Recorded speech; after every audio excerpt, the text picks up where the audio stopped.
नमस्ते, मेरो नाम विजय मगर। मेरो घर चाहिँ नेपाल सिन्धुपाल्चोक जिल्ला बारबिसे नगरपालिका 1 हो।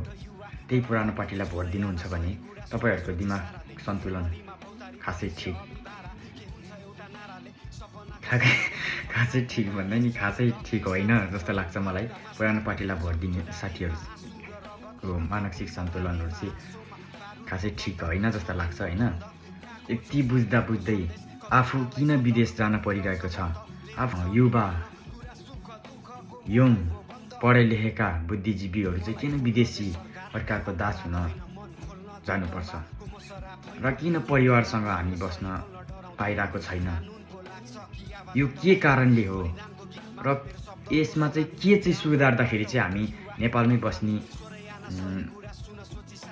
वातावरण सिर्जना हुन्छ भनेर तपाईहरुको चेतमा चाहिँ हैन करेन्ट लाउने हो कि न के गरेर हो कि बुद्धि चाहिँ अलि निकाल्नु पर्ने हुन्छ तपाईहरुको हैन। भोट हाल्ने टाइममा नै हो।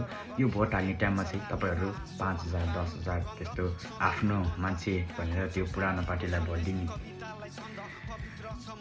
काम नगर्नु होला। तपाईहरुलाई म नमस्ते गर्न चाहन्छु।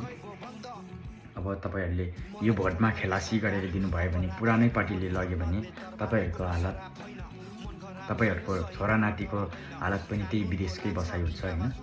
त्यही भएर राम्रोसँग बुझेर दिनु होला। अहिले नयाँ पार्टीहरु आएको छ, नयाँ पार्टीहरुलाई दिएर सत्तामा पुर्याउने काम गर्नु हुन म अनुरोध गर्छु, विनम्र अनुरोध गर्दछु। पुरानो पार्टीलाई एमाले कांग्रेस र माओवादीलाई चाहिँ भोट नदिनु होला साथीहरु। ती भोट दियो भने तपाईहरुलाई 76 जना अथवा अहिलेसम्म जतिसुकै मर्यो त्यो मान्छेहरुको पाप लाग्ने छ साथीहरु। त्यसैले अब भोट दिउँ नयाँलाई। नयाँ पार्टी नयाँ युवाहरु गर्छु भनेर आएको जुनसुकै पार्टीलाई दिनुस् त्यो वास्तव होइन, तर नयाँ पार्टीलाई भोट दिएर सपोर्ट गर्नु होला। जय नेपाल।